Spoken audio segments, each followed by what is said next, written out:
Bom dia, a paz do Senhor Jesus. Iniciaremos hoje uma nova série de gravações de capítulos da Bíblia. No total, nós já vimos 850 capítulos, 850 vídeos aqui postados para a sua vida espiritual. Logo, estão faltando 339 capítulos para concluirmos. Em termos percentuais, já passamos dos 71% e faltam 29%. Eu fico muito feliz com essa conquista até o presente momento, sem falhar um dia sequer. A Deus toda a glória. Isaías 26:3 me lembra: Deus conservará em perfeita paz aquele cujo propósito é firme, porque ele confia no Senhor. Isaías 26:3. Estaremos estudando, então, nos próximos 12 encontros, um livro de Daniel. Deus é meu juiz. Eu sou o pastor Daniel Deusdete da Semeadores. Todos os dias estamos aqui compartilhando o amor, a fé e a esperança.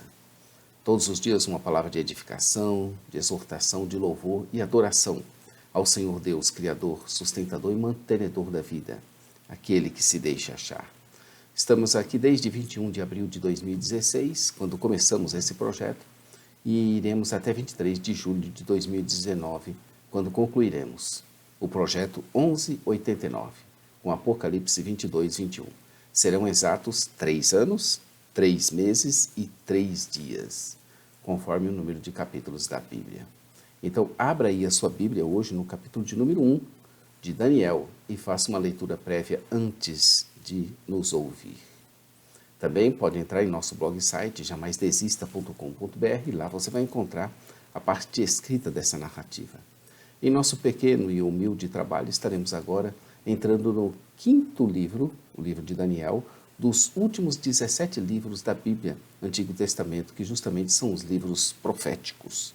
A fonte principal das nossas pesquisas, pela qual seguiremos sua divisão proposta com ligeiras alterações, adaptações, é a Bíblia de Estudo de Genebra, que você também pode encontrar aqui na Semeadores, na nossa loja virtual, na nossa loja física no centro de Taguatinga. Estaremos aí com diversas promoções e preços. O autor do livro de Daniel, acreditamos ser Daniel. Não entraremos no mérito das discussões relativas à autoria do livro. Partiremos, portanto, do pressuposto de que foi ele mesmo quem escreveu o livro. O seu propósito, uma das principais razões para a composição do livro de Daniel, foi preparar o povo de Deus para o período de Antíoco Epífanes e fornecer encorajamento para os que viveriam durante aquele período de perseguição. O livro também olha para além desse período de Antíoco Epífanes para a vinda de Cristo. É Cristo quem destruirá todos os reinos humanos e estabelecerá o seu reino eterno de justiça e de paz. Todos esses acontecimentos estão nas perspectivas das profecias de Daniel. O livro tem constituído um grande alento para o povo de Deus em tempos de perseguição e continua, assim, a inspirar aqueles que sofrem essas perseguições nos nossos dias atuais. Era propósito mesmo de Daniel dar aos exilados e aos primeiros, dentre eles que voltaram para a terra prometida, a certeza de que Deus estava no controle da história. E também que ele, seu profeta Daniel, havia falado a verdade a respeito dos prolongados sofrimentos do estágio final do reino de Deus. Ressaltamos que as histórias de Daniel e seus amigos, são 12 capítulos, 330 versículos. Elas ilustram a fidelidade de Deus, mostram a confiança ousada deles em Deus, independente das circunstâncias, revelam o reconhecimento deles da supremacia de Deus soberano sobre todas as nações.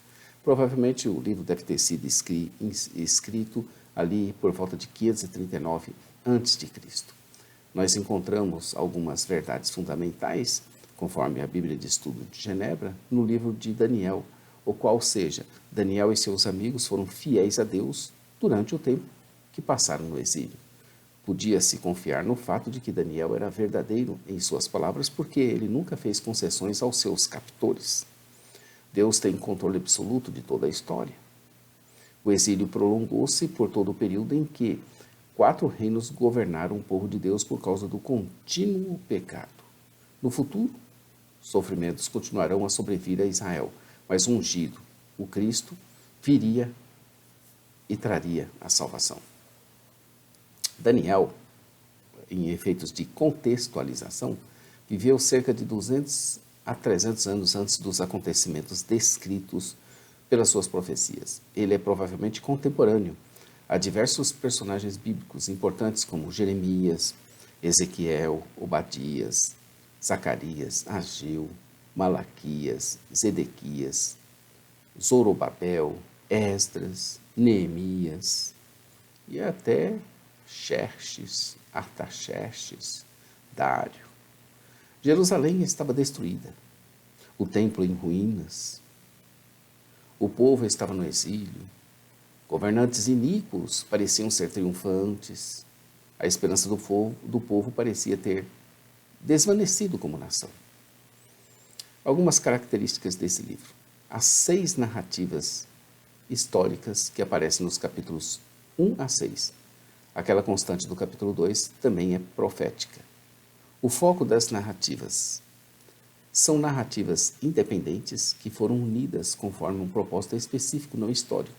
A ênfase não era um registro histórico dos eventos, nem biográfico de Daniel. Então, são narrativas independentes. As histórias enfatizam mais um modo como a absoluta soberania de Deus operava nos acontecimentos de todas as nações. À época, Jerusalém estava destruída, o templo em ruínas, o povo estava no exílio, governantes iníquos pareciam ser triunfantes, mas Deus permanecia supremo. De acordo com a vontade soberana, ele interviria entre os reinos desse mundo para estabelecer o reino universal, que duraria para sempre. Essas narrativas apresentam Daniel e seus amigos como provenientes da terra dos seus dominadores, não porque houvessem transgredido com respeito à sua lealdade a Deus, mas porque foram exaltados pelas bênçãos de Deus derramadas sobre eles. De certa forma, esse tema é central, porque acaba conferindo credibilidade às profecias de Daniel, especialmente aquelas relacionadas com o prolongado sofrimento de Israel. Há 4 visões proféticas, praticamente, nos capítulos de 7 a 12. Primeiro, as visões dos capítulos 7 a 12 contêm previsões de tempos no futuro, durante os quais as verdades apresentadas nas narrativas se poderiam ser de particular importância para o povo de Deus. Impressiona-nos a riqueza de detalhes a respeito de eventos futuros, principalmente relacionados aos detalhes de Daniel 11, 2 a 12, 3. Para quem crê no caráter sobrenatural da profecia e das práticas ocasionais de outros profetas, isso não se constitui em problema, não. Embora os judeus tivessem sido perseguidos durante o tempo da sua sujeição aos governos babilônicos e persas, não houve nenhuma tentativa sistemática ou muito difundida de abolir a sua fé.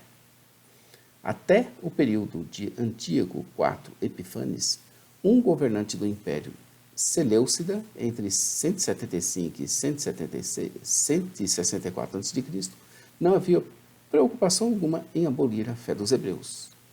No entanto, Antíoco IV Epifanes tentou, sim, erradicar a religião judaica e forçar os judeus a aceitar as práticas religiosas gregas. Muitos judeus o perseguiram, mas outros se recusaram e sofreram severa perseguição.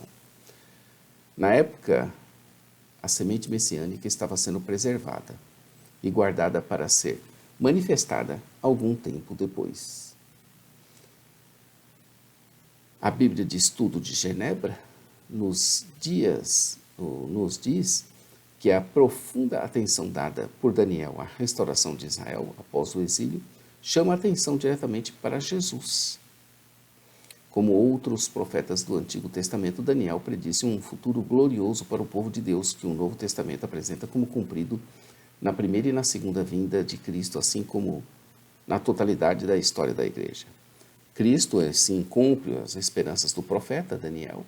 Jesus se identificou como Filho do Homem. No uso por Daniel desse termo, o Filho do Homem era o grande rei davídico, exaltado por Deus, que representava Deus na terra. Jesus, sendo o Messias, era o rei davídico definitivo. Apenas ele cumpre as predições feitas em relação ao Filho do Homem nas visões de Daniel. No capítulo 9, Daniel compreendeu que a previsão de Jeremias sobre os 70 anos de exílio do povo de Israel na Babilônia seria estendida até 70 semanas de anos, ou cerca de 490 anos. Em termos gerais, essa predição atinge um cumprimento inicial com a primeira vinda de Cristo. O prolongamento do exílio corresponde à série de 4 impérios estrangeiros que oprimiriam o povo de Deus e ao aparecimento da pedra que se tornou em uma grande montanha que encheu toda a terra, a qual Daniel mais tarde chamou de um reino que não será jamais destruído. Esse grande reino não é outro senão o reino de Cristo, que teve início na sua primeira vinda, continua hoje e alcançará a consumação na volta de Cristo. Para melhor compreensão e aperfeiçoamento de nossos estudos e reflexões, iremos reproduzi-los também provavelmente junto com o capítulo de número 2, em seguida, Outros acontecimentos mais específicos preditos por Daniel também apareceram em primeiro plano no Novo Testamento. Por exemplo, o próprio Jesus se refere à predição de Daniel sobre o abominável da desolação, que originalmente se referia à profanação do templo pelo grego Antíoco IV Epifanes, como precursor da profanação causada pelo general romano Tito em 70 depois de Cristo. Em sétimo lugar, de um modo ou de outro, a maioria dos intérpretes cristãos associa intimamente essa tipologia com o anticristo, cujo espírito já está trabalhando no mundo e atingirá seu desenvolvimento, talvez como uma pessoa real, perto do retorno da vinda de Cristo, conforme 2 Tessalonicenses 2:3. Ainda contextualizando sobre os Ptolomeus e os Seleucidas, conforme está no quadro da Bíblia de Estudo de Genebra, referente a Daniel 12, página 113, nós podemos dizer que com essa finalidade de contextualização, para nos situarmos naquela época, a gente reproduz na nossa página, no blog site jamaisdesista.com.br, esse quadro que está se referindo à Bíblia de Estudo de Genebra. E diz ele, com a morte de Alexandre o Grande, em 323 a.C., os Ptolomeus dominaram o Egito e a Palestina.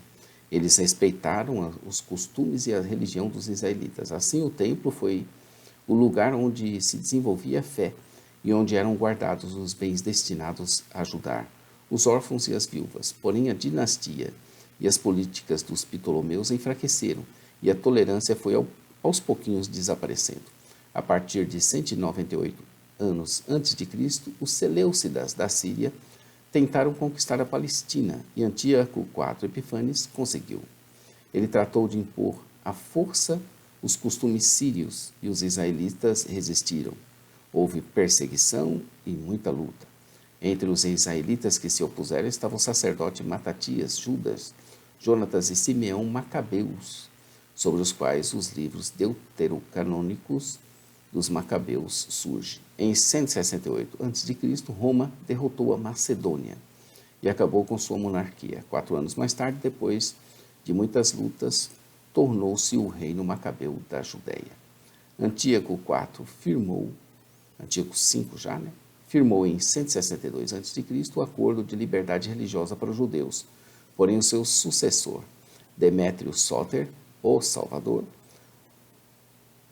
ajudado por alguns judeus, negou novamente os direitos, razão pela qual as lutas se reiniciaram. Em 142 a.C., os israelitas conseguiram livrar-se do Império Seleucida e estabeleceram a dinastia dos Asmoneus, que durou pouco tempo, de menos de um século, pois no ano 63 a.C., Jerusalém caiu nas mãos de Pompeu e tornou-se uma nova colônia de Roma. Em síntese, essa é a história de um jovem que viveu no estrangeiro, como exilado, mas que permaneceu fiel diante de Deus, do seu povo, e foi um excelente trabalhador e também um excelente administrador. Nas 2 partes de Daniel, veremos nos 6 primeiros capítulos as narrativas E nas últimas 6 partes, os últimos 6 capítulos, as visões espetaculares dele.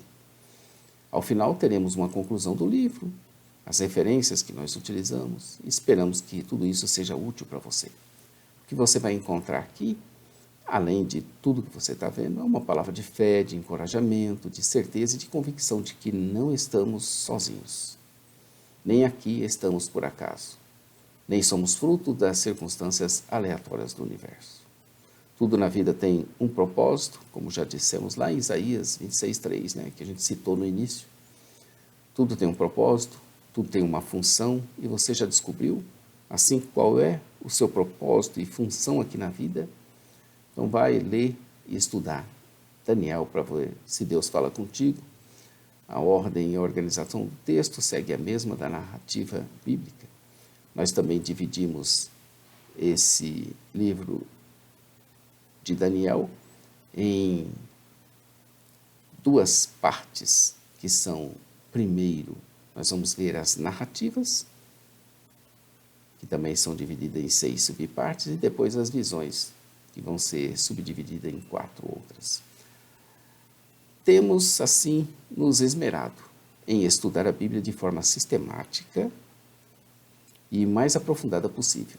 E o que mais vemos, o que mais temos visto nas histórias da Bíblia é Deus falando, é Deus fazendo, é Deus mostrando, é Deus instruindo, é Deus aparecendo, é Deus se revelando, é Deus fazendo aliança, é Deus se aproximando, é Deus conduzindo. Só Deus e o homem. Este sendo convidado a pregar a palavra de Deus, e não as suas opiniões, nem as suas filosofias. O livro de Daniel também não é diferente. Não há como não deixar de registrar que nossa vida é resultado da pura graça divina de um Deus misericordioso, bondoso e cumpridor das suas promessas, e que zela da sua palavra para cumprir e servir de exemplo para nós termos a mesma fidelidade. Você poderá encontrar a parte escrita dessa narrativa em nosso blog site jamaisdesista.com.br. Agradecemos a paciência. Então vejamos a primeira parte, as narrativas. Vai terminar lá no capítulo 6. Daniel 1, de 1 a 21. Daniel resolve firmemente não se contaminar. Iremos doravante estudar assim o livro de Daniel, como estamos fazendo, que basicamente se divide em 2 partes principais, como já falamos. Até o capítulo 6, essa parte das narrativas, e depois do 7 ao 12, veremos as outras narrativas proféticas. As histórias de Daniel e de seus amigos ilustram a fidelidade deles a Deus e a supremacia de Deus sobre todas as nações. Essa primeira parte salienta todo o absoluto controle de Deus sobre os reinos desse mundo, como a sincera consagração a Deus de Daniel e de seus amigos. Daniel queria que os seus leitores compreendessem que, embora o povo de Deus seja algumas vezes perseguido, reis e reinos se levantam e caem de acordo com o propósito de Deus. Também ensinou que Deus abençoaria grandemente aqueles que prestassem atenção às suas palavras como fiel intérprete de Deus. A nossa divisão, já falamos, segue a mesma da estruturação da Bíblia de Estudo de Genebra. A defesa de Daniel e de seus amigos. O profeta estabelece o contexto do seu livro narrando a sua e de seus amigos história pessoal de cativeiro, treinamento, fidelidade e serviço ao rei Nabucodonosor.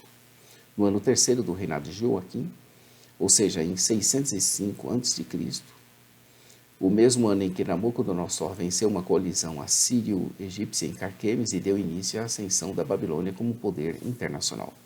Imediatamente após a vitória sobre Carquemes, Nabucodonosor avançou contra Joaquim e levou cativos Daniel e outros judeus. Essa foi a primeira de 3 invasões de Judá por Nabucodonosor. A segunda aconteceu em 597 a.C. e a terceira em 587 a.C. Entre essas invasões temos um intervalo de 10 anos. Provavelmente Daniel fora contemporâneo de todas elas, uma vez que ele viveu mais de 90 anos.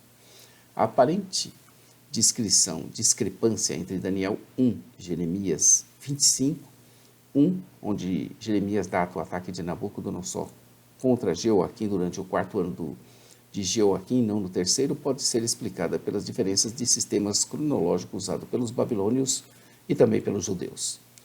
Conforme vemos na Bíblia de Estudo de Genebra, no sistema babilônico, que aparentemente foi utilizado por Daniel, o primeiro ano de governo de um rei era visto como o ano da ascensão, e o reinado propriamente dito era contado a partir do início do primeiro mês de Nisan do ano seguinte.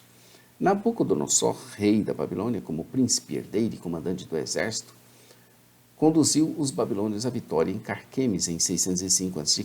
Logo depois da sua vitória, ele assumiu o trono da Babilônia após a morte de seu pai, Nabopolassar.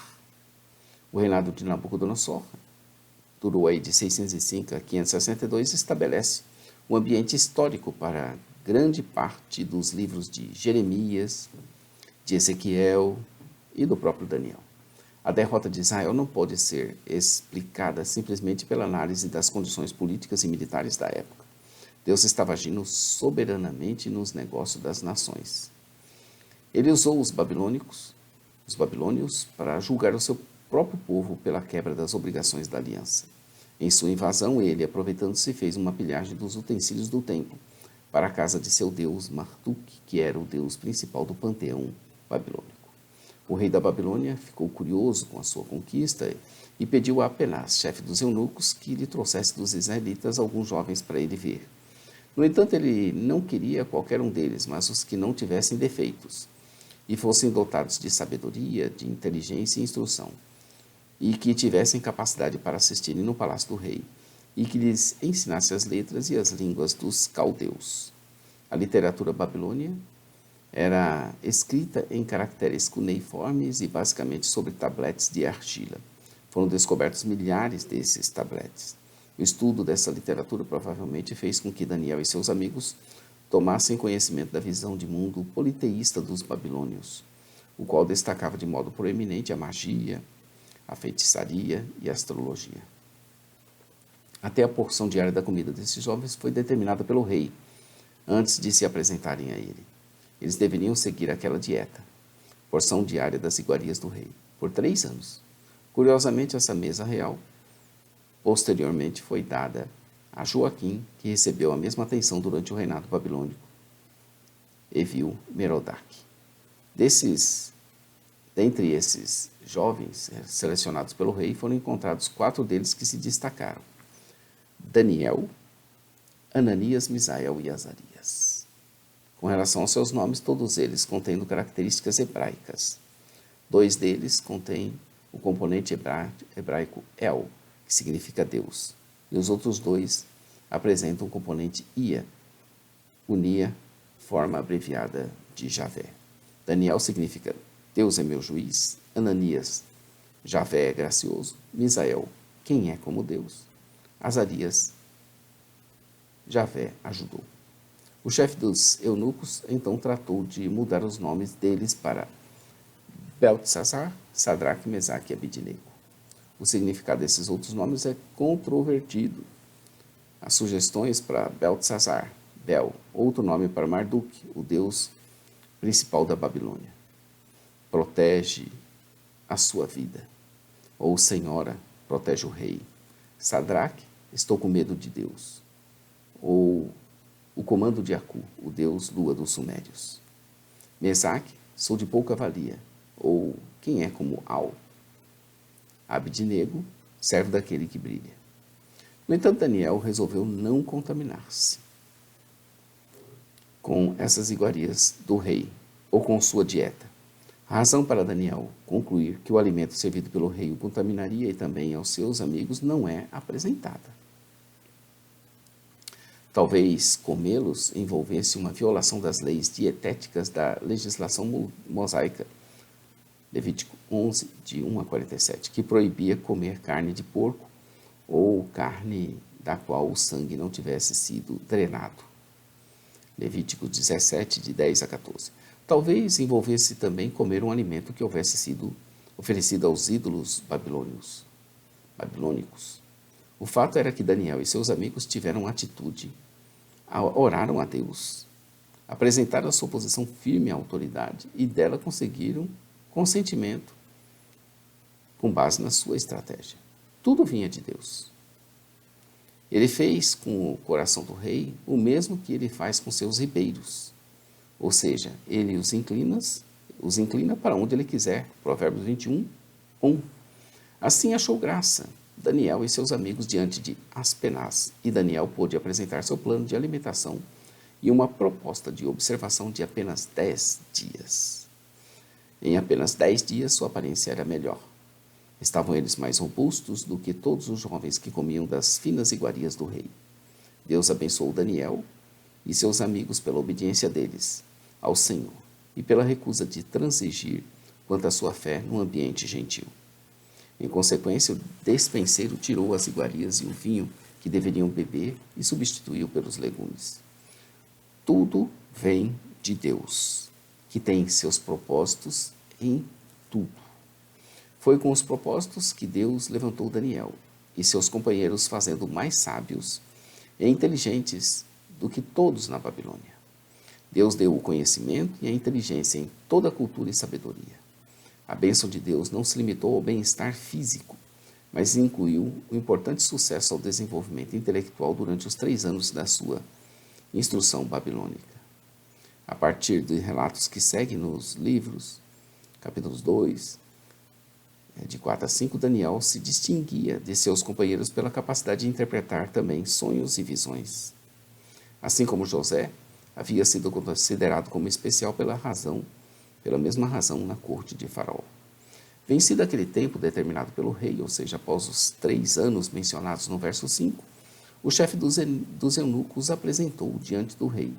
Ele conversou com ele e os examinou, achando eles muito superiores, 10 vezes mais que os magos e que os encantadores do seu próprio reino.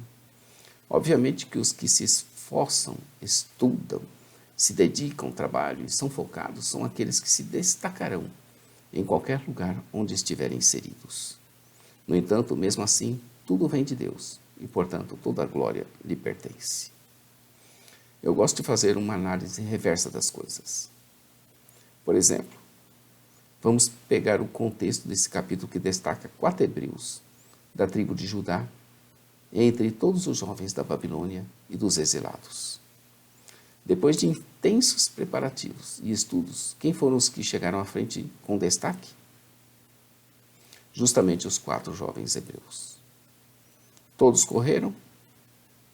Todos se esforçaram? Todos estudaram? Todos seguiram as recomendações de Askenaz? Sim, todos, mas somente 4 se destacaram notavelmente. De quem é a vitória, então? Dos que correram? Sim, também, pois todos estavam na mesma condição. No entanto, a graça de Deus fez um destaque especial na vida daqueles jovens hebreus. O termo traduzido aqui como mágicos também é usado em Gênesis 41, verso 8, verso 24, Êxodo, capítulo 7, verso 11. O termo traduzido como encantadores ocorre aqui apenas e em 2:2, e é algumas vezes traduzido como feiticeiro ou como adivinho. Daniel e seus amigos demonstraram uma percepção superior sobre as questões a respeito das quais foram interrogados. Pensando mais profundamente, tudo vem do Senhor. A vitória, a inteligência, a estratégia, a saúde, a capacidade de interpretações e invenções, a inclinação do rei, a paz e até a ausência dela. O que fazer então para sermos vitoriosos sempre? Ser sábio, estando sempre do lado da correnteza do rio, que o Senhor estiver controlando. Daniel 1 começa: no ano 3º do reinado de Jeoiaquim, rei de Judá, veio Nabucodonosor, rei da Babilônia, a Jerusalém e a sitiou. Esse é o capítulo de número 1, verso 1. Verso 21 diz: assim Daniel continuou até o 1º ano do rei Ciro.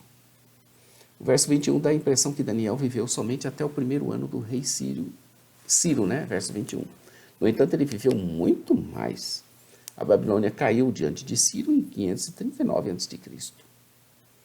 66 anos após Daniel ter sido levado cativo para o cativeiro. Daniel viveu durante todo o período do cativeiro babilônico. Ciro proclamou um decreto no primeiro ano do seu reinado, permitindo aos israelitas retornarem do cativeiro e levarem consigo os utensílios do templo que haviam sido confiscados por Nabucodonosor. Isso está em Esdras, no capítulo 1, do verso 7 ao 11. A afirmação não significa que Daniel tenha morrido no primeiro ano do reinado de Ciro, como teremos a oportunidade de vermos mais adiante. Amanhã estaremos aqui com o capítulo 2, o sonho de Nabucodonosor. Muito interessante esse capítulo. Inscreva-se no nosso canal. Conheça o nosso blog site, jamaisdesista.com.br, onde você encontra a parte escrita dessa narrativa. Acesse nossa loja virtual, ossemeadores.com.br. Também, às 8h30, Momento Missionário da Igreja Os Semeadores, na rádio.ossemeadores.com.br. Às 15 horas no sábado, Momento Missionário Palavra de Vida com o pastor Johnny Ramos, diretamente da Suécia. A todos um bom dia, fiquem com Deus.